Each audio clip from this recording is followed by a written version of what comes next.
Y hay algunos hermanos que les encanta estar bien enterados de lo que pasa en la iglesia, de las faltas que cometen los demás, ¿verdad? Les gusta estar en el chisme, ¿no? Encantados, ¿verdad? De enterarse, ¿verdad? Son del equipo de información, ¿verdad? De noticias de la iglesia, ¿verdad? Que siempre están informándose de las faltas de los demás y tienen su grupo de información, de noticias de última hora, ¿verdad?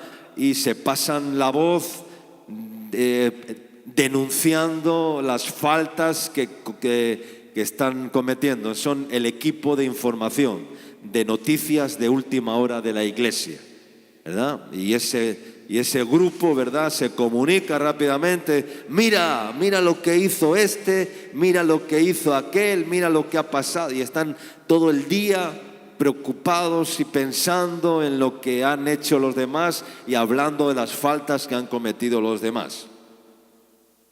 Pero acá está hablando justamente de lo contrario. Dice que aquel que se acerca donde el hermano o la hermana con problemas, que ha sido sorprendido o que ha cometido alguna falta, con la intención de restaurarle,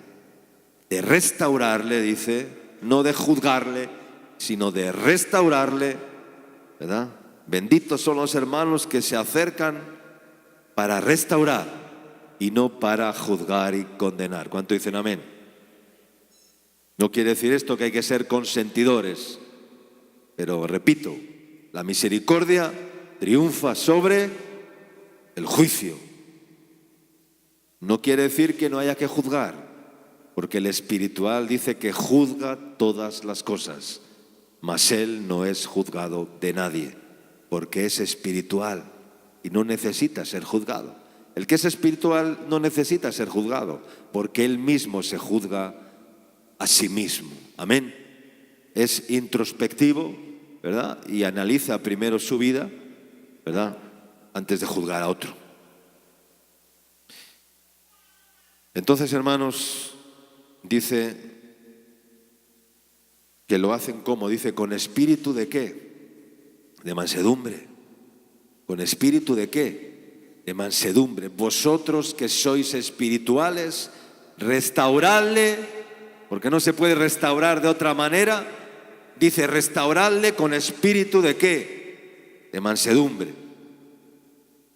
¿Saben qué es lo que nos cansa tanto en el Señor? Es el orgullo a veces. Lo que nos cansa tanto es defender nuestro propio prestigio, defendernos de situaciones que nos atacan, sean estas reales o imaginarias. Estas son las cosas que más cansan. Y por eso el que tiene espíritu de mansedumbre puede disfrutar de la paz de Dios. Amén. Hay muchos que no saben lo que es la paz de Dios. Han vivido una vida tan agitada y alejada del Señor, y la Biblia dice que no hay paz. ¿Para quién? Para los impíos. No hay paz para los impíos. Hermano, si usted no tiene paz, no es que quiera decir que usted es un impío, porque ya ha recibido el perdón de Dios, pero a veces necesitamos ser restaurados para vivir en paz. ¿Cuánto dicen amén? Porque muchos no saben vivir en paz. Necesitan el escándalo, ¿verdad? Hay personas que siempre están en torno al escándalo, ¿no? Y que les gusta estar en el escándalo metidos, ¿verdad? Y si no están metidos en algún escándalo, pues como que no están bien, ¿verdad? Y siempre tienen que estar ahí metidos en el escándalo, en la bulla, ¿no? Ahora bien, les quiero hacer una pregunta, hermanos. Ustedes que leen la Biblia y que conocen la Escritura, dígame usted, ¿cuál fue el peor pecado de David? ¿Cuál fue? ¿Cuál fue? No, ese no fue el peor pecado de David. Seguramente dirá el pecado de adulterio que cometió con Betsabé, ¿no? Siempre que nos mencionan a David, lo primero que nos viene a la mente es adulteró con Betsabé. Pero yo le digo, no, estamos equivocados. Ese no fue el mayor pecado de David. David se equivocó muchas veces más y más feo que en esa situación, porque las consecuencias fueron mucho peores. Hay que leer la Biblia. Ahora bien, el pecado con Betsabé tal vez fue el pecado más escandaloso. Eso sí, porque fue un escándalo, ¿verdad? Fue escandaloso. El que hizo más rumor, ¿verdad? Ahí el grupo de hermanos de información de la iglesia, cuando David, empezaron, mira lo que ha hecho David, ¡wow! El rey, ¿verdad? Ya, y la noticia corrió como la pólvora, ¿verdad? Y el grupo de noticias se puso a escribir rápidamente, a comunicarse uno con otro, pum, pum, pum, y los medios de comunicación saturados, ¿verdad? Dando rienda suelta a la noticia para que corriera por todo lado, porque fue escandaloso. Porque todo lo que tiene que ver con sexo, con rumor, con traición, es escandaloso. Y todas estas cosas, pues nos encantan. Es el culebrón bíblico, ¿verdad? El culebrón bíblico es la historia de David con Betsabé. Ese es el culebrón bíblico. Vemos los culebrones en este tiempo, ¿verdad? Y en esa época ese fue el culebrón bíblico, la caída de David. Entonces, estamos a veces detrás del escándalo, ¿no? Pero a veces los pecados que producen escándalo no son los más graves. Si ustedes ven la historia de David, más adelante David comete otro error tremendo, y es con su hijo Absalón. ¿Y qué fue lo que sucedió con su hijo Absalón? Si vemos bien la Biblia, lo que sucedió entre David y Absalón fue que David no quiso recibir a Absalón, que quería tener un encuentro con él después de que éste había asesinado ¿a quién? A su hermano Amón, después de que había violado a su hermana, ¿verdad? Y entonces después persiguió al rey David por 7 años, ¿verdad? Un hijo tratando de hablar con su padre 7 años y no lo lograba, porque David no quería saber nada con su hijo Absalón.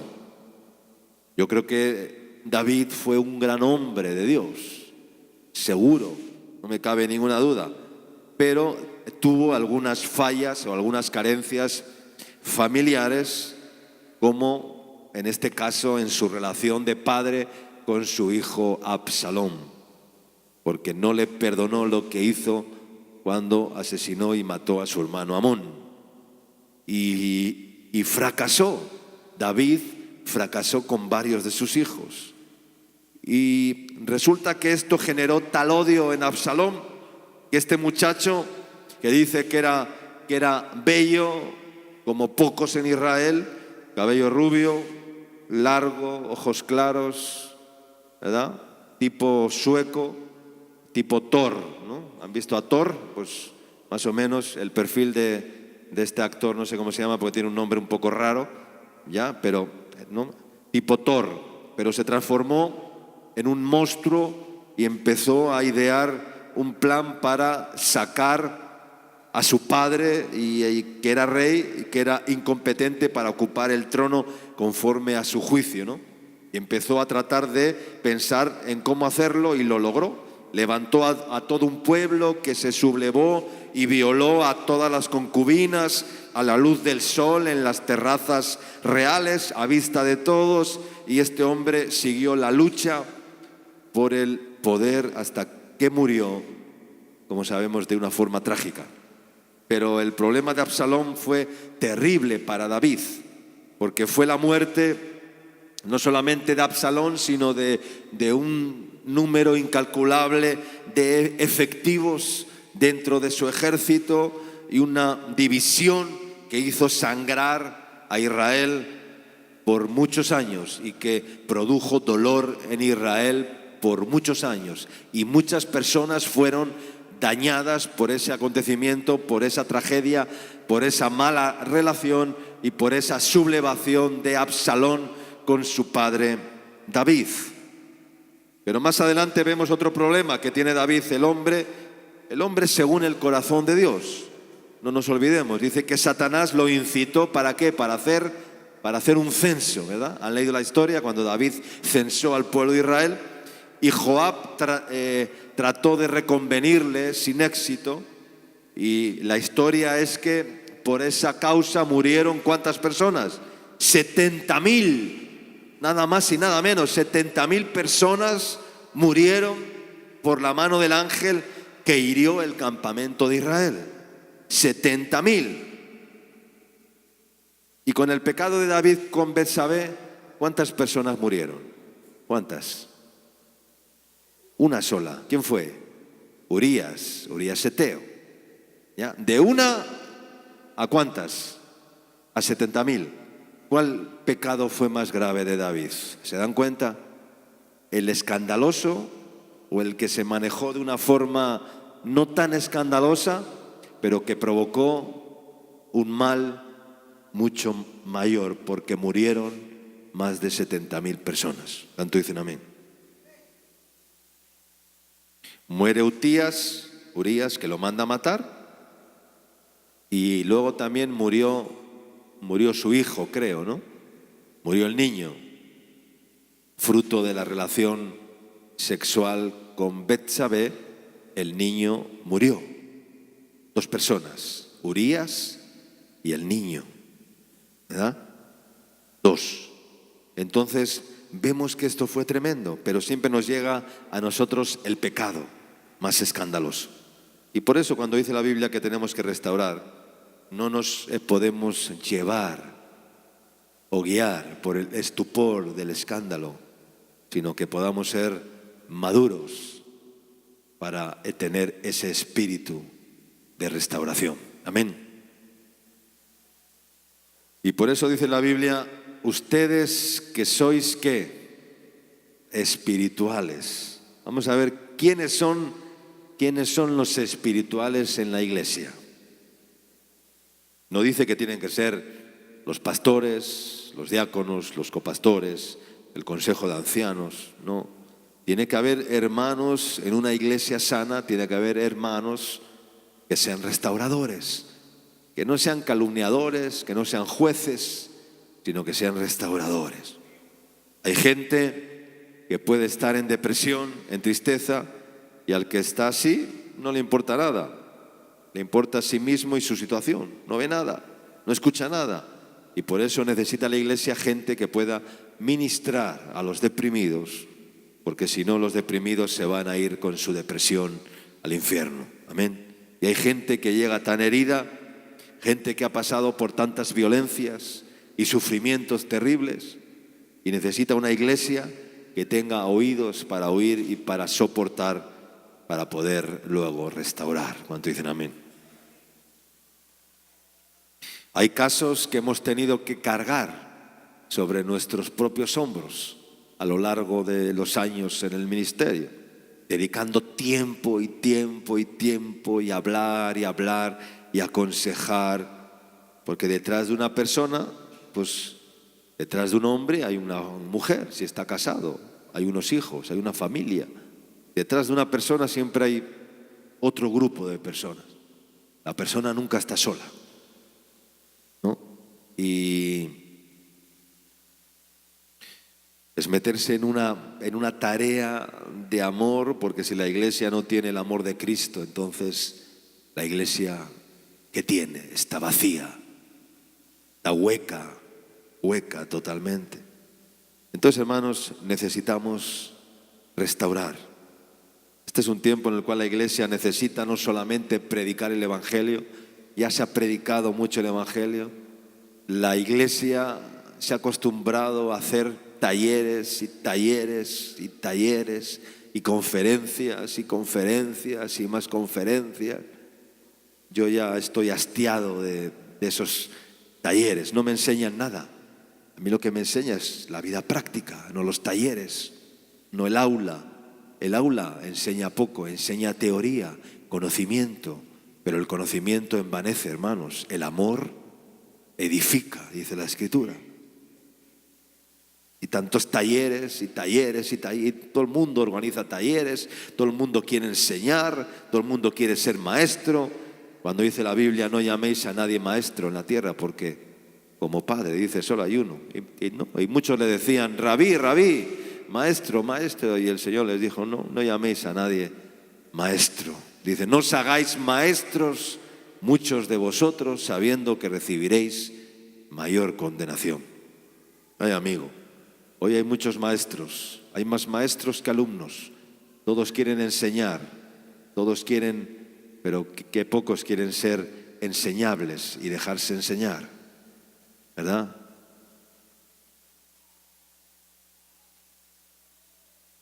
Entonces la iglesia necesita tener hombres y mujeres espirituales. Y el hombre o la mujer espiritual es aquel que manifiesta un espíritu ¿de qué? De mansedumbre.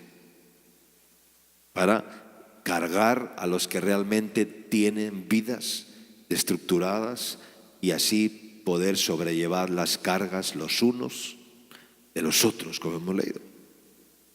Verso 2, ¿qué dice el verso 2 de Gálatas 6:2? Dice el verso 2, dice, sobrellevad los unos las cargas de los otros y cumplid así que la ley de Cristo. ¿Y qué dice el verso 5? Porque cada uno llevará su propia carga. Pero no me quiero perder, porque la pregunta era, ¿quiénes son los espirituales en la iglesia? Los espirituales en la iglesia, hermanos, no son solamente aquellos que tienen un cargo, que tienen cargos, sino los espirituales son aquellos que tienen carga. Amén. No cargo, carga. No es lo mismo cargo que carga. Parecen palabras muy parecidas, pero tienen un significado muy diferente. Y yo quisiera hablar de la carga. Porque el verso 5 dice que cada uno llevará su propia carga. La palabra carga en el griego, varos, es el griego, la traducción del griego es varos. Varos es carga, ¿ya? Y esta es la palabra griega que quiere decir el peso específico. Y llevar la carga personal es el primer mandamiento que debemos recibir y obedecer. Cada uno de nosotros debe ser capaz de llevar su propia carga. Tengo que llevar mi propia carga, tienes que llevar tu propia carga porque Dios te está llamando a una tarea de restauración. Pero si tú mismo no puedes llevar ni tu propia carga, ¿cómo podrás llevar la carga de otros? Y tenemos que empezar a solucionar nuestros propios problemas. No puede ser que cada vez que haya oración por cualquier cosa, hacen un llamado en la iglesia y siempre pasan los mismos, ¿no? Entonces, y no puedes estar toda tu vida saliendo aquí adelante a que el pastor ore por ti, porque esa no es la solución. Algún día el Señor te tiene que salvar. Yo no sé, a mí el Señor me salvó una sola vez, no me salvó 20 veces ni 50 veces. Una sola vez fue suficiente, porque una palabra tuya es suficiente para sanarme, amén, para levantarme y para restaurarme, ¿verdad? Luego ha hecho un proceso en mi vida, pero no me tengo que convertir al Señor cada domingo en la iglesia. Una sola vez es suficiente, ¿ya? Y entonces el Señor tiene que hacer esa obra para que un día puedas decir, soy fuerte, llevo mi propia carga y puedo llevar la carga de otros. ¿Cuánto dicen amén? Y todo lo puedo en Cristo que me fortalece, amén. Paros, carga, pero la carga no termina allí. No hemos sido salvados para llevar solamente nuestra propia carga, sino que hemos sido llamados a restaurar y a llevar la carga de otros que son mucho más débiles que nosotros y ministrarles con la ayuda del Espíritu Santo y ayudarles a llevar su carga. Amén. Ahora dice acá, los que son espirituales. Los que son espirituales, ¿no? Los que no solamente son capaces de llevar su propia carga, sino que pueden llevar una carga añadida. Amén. Dice, si no, a tu hermano que que le ves obligado a llevar una milla o le ves cargado una milla, dice, ve con el 2, ¿ya? Ve con el 2, es decir, algo más. Entonces, pídale a Dios y dígale, quiero llevar carga, Señor. No quiero ser carga, quiero llevar carga sobre mis hombros. Señor, dame hijos, como oraba Raquel. Dame discípulos, dame hijos o me muero. Raquel, en esa desesperación, le oró al Señor y le dijo, Señor, gemía delante de Jacob y le decía, dame hijos o me muero. Es decir, era tal la desesperación. Y en el ministerio también hay que orar así. Dame discípulos, dame hijos, Señor, porque me muero. Dame hijos o si no me muero. Por lo tanto, estamos hablando de restauración. Y la iglesia cada vez más tiene que ser como una iglesia terapéutica, ¿no? Por llamarlo de alguna manera, ya no tan evangélica, sino una iglesia que no solamente predica el evangelio, sino que es una iglesia que restaura y que es, en cierta manera, terapéutica. Porque ¿para qué se usan las terapias? Para sanar los problemas de las personas, ¿verdad? Y esto no es humanismo, esto también es espiritual. No estoy cambiando el concepto, por llamarlo de alguna manera, ¿no? Donde la gente no solamente se sane por el toque del Espíritu, sino que después el Señor siga trabajando en sus vidas con procesos que tienen que ser espirituales, repito. Y los hermanos espirituales son aquellos que tienen un evangelio verdadero y que no han claudicado, ¿verdad?, a seguir un evangelio diferente.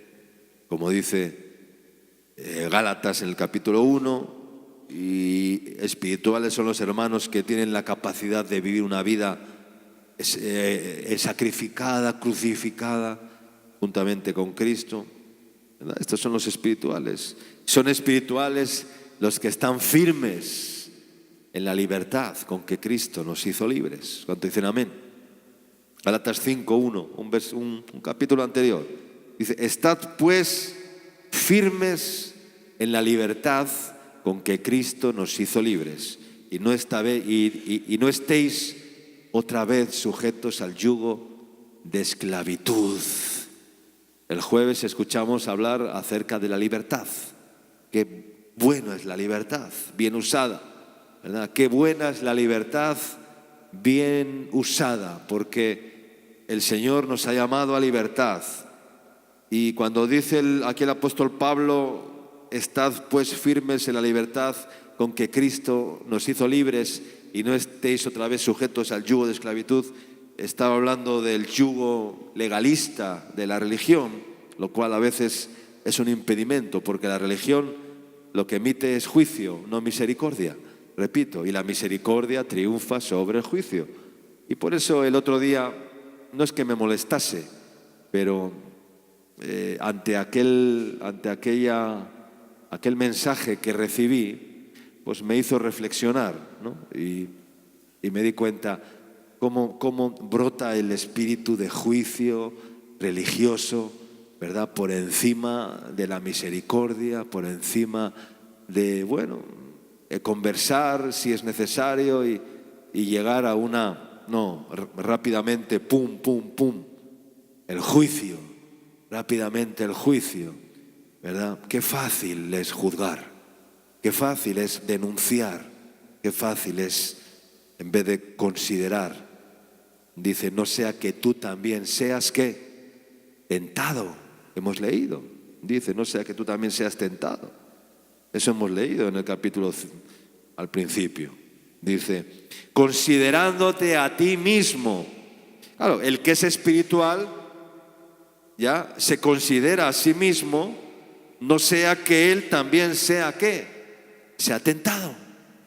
Entonces, cuando va a juzgar, dice, wow, cuidado, que yo mismo puedo caer en esa trampa que ha caído el hermano, yo mismo puedo, en esa o en otras, no lo sé, pero no me levanto como juez, Y hermanos, hoy la iglesia está llena unos pocos de árbitros para la Federación de Fútbol. Si es necesario, los pueden sacar de la iglesia, ¿ya?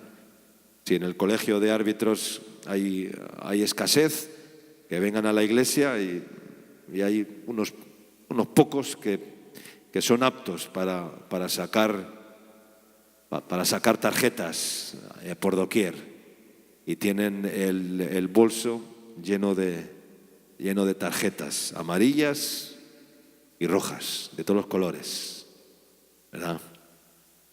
Y esto no es así. Ese no es el llamado de Dios a restaurar. Amén. A libertad fuimos llamados. Amén. Mira lo que dice Gálatas capítulo 5, versículo 13 al 15, hablando de la libertad. Que me llamó la atención también el tema que se compartió el día jueves. Dice, porque vosotros, hermanos, verso 13 del capítulo 5, dice, a libertad fuisteis llamados, solamente que no uséis la libertad como ocasión para la carne, sino servíos por amor los unos a los otros. Porque toda la ley en esta sola palabra se cumple. Amarás a tu prójimo como a ti mismo. Pero dice después, pero si os mordéis, me parece que hay también perros en la iglesia, ¿verdad? Hay hermanos que muerden. No, aquí dice, pero si os mordéis unos a otros y os coméis, o sea, hay perros y hay caníbales dentro de la iglesia. Imagínate, perros que muerden y caníbales que se alimentan de los hermanos, que se comen unos a otros, dice, pero si os mordéis y os coméis unos a otros, mirad que también no os consumáis los unos a los otros. Aquí habla de perros que muerden, de hermanos que muerden, de hermanos que se comen los unos a los otros. Terrible. Pero mirad también, no os consumáis los unos a los otros. Amén. Espirituales son los que conocen y tienen el fruto del Espíritu. Gálatas 5:22, que es amor, gozo, paz, paciencia, benignidad, bondad, fe, mansedumbre y templanza. Y espirituales son sobre todas las cosas los que tienen capacidad para sobrellevar la carga los unos de los otros. Amén. Entonces la iglesia necesita este tipo de hombres y mujeres, y no personas que sigan en este círculo vicioso del que no salen desde hace años, ¿verdad? Hay gente que hace años que ha recibido a Cristo y parece que lo han colocado allí en un mueble, en una estantería, y allí lo han depositado y ahí está. Es fiel, pero no sirve para estos tiempos, no sirve. ¿No? Hay que ser efectivos. Y el llamado que dice aquí o que hemos leído es: servíos por amor los unos a los otros, porque así cumpliréis, o así cumplís la ley de Cristo. Amén. Una iglesia terapéutica no es solamente una iglesia que hace shows, sino no es una iglesia que reúne multitudes que entran y salen como el que transita por una estación de autobuses. La iglesia que hoy Dios quiere constituir es una iglesia que restaura vidas, para que estas vidas puedan salvar y restaurar también a otros. Amén. Y termino leyendo Jeremías capítulo 15, versículo 19. Aleluya. Dice, por tanto, Jeremías 15, 19, por tanto así dice Yahvé el Señor, si te convirtieres, dice, yo te restauraré, amén, y delante de mí estarás. Y si entresacares lo precioso de lo vil, serás como mi boca. Conviértanse ellos a ti y no te conviertas a ellos. Y te pondré en este pueblo por muro fortificado de bronce. Pelearán contra ti, pero no te vencerán, porque yo estoy contigo para guardarte, para defenderte, dice Yahvé, y te libraré de las manos de los malos y te redimiré de la mano de los fuertes. Amén. Si te convirtieres, yo te restauraré, dice el Señor, y delante de mí estarás. Si entresacares, si hurgares y entresacares, dice, lo precioso de lo vil. Algo de precioso tendrás en tu vida, hermano, ¿o no? Hay cosas viles y hay cosas preciosas, pero algo dice que hay que entresacar lo precioso de lo vil. Aunque tengas muchas cosas viles, pero algo tendrás precioso. ¿Cuántos dicen amén? ¿Cuántos tienen algo precioso en sus vidas? Algo tienes, unos más que otros.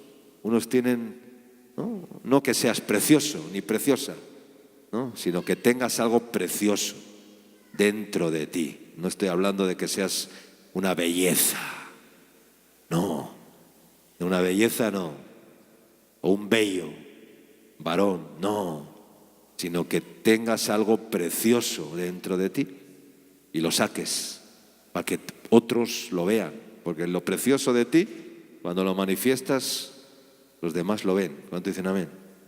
¿Lo ven? Que entresacares lo precioso de lo vil, entonces viene la promesa de Dios. Dice, entonces serás como ¿qué? Serás como mi boca, dice el Señor, como mi boca. ¿Ya? Y te pondré por muro fortificado de bronce, un muro de bronce. Un muro de bronce prácticamente es algo infranqueable. ¿Y sabes por qué dice un muro de bronce? Porque el bronce refleja la luz del sol. Entonces quiere decir que cuando los enemigos van a acceder a ese, no pueden subir porque les ciega. El bronce refleja la luz del sol y entonces no pueden acceder a ese muro porque no ven, se quedan ciegos, ¿verdad? Serás como muro de bronce. Y por eso dice, y pelearán contra ti, pero no te vencerán, porque eres como un muro de bronce. No eres un muro de paja, ni un muro de adobe. No, eres un muro de bronce. Amén. Pelearán contra ti y no te vencerán, porque yo estoy contigo en ese muro de bronce para guardarte y defenderte.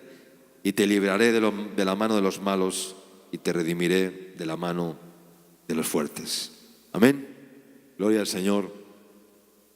Hermanos, si alguno de vosotros fuere sorprendido en alguna falta, vosotros que sois espirituales, ¿cuántos son espirituales acá? Levante la mano. ¿Cuántos quieren ser espirituales? Todos. ¿Ya? Ser no somos, pero querer sí queremos. Amén. ¿Cuántos quieren ser espirituales?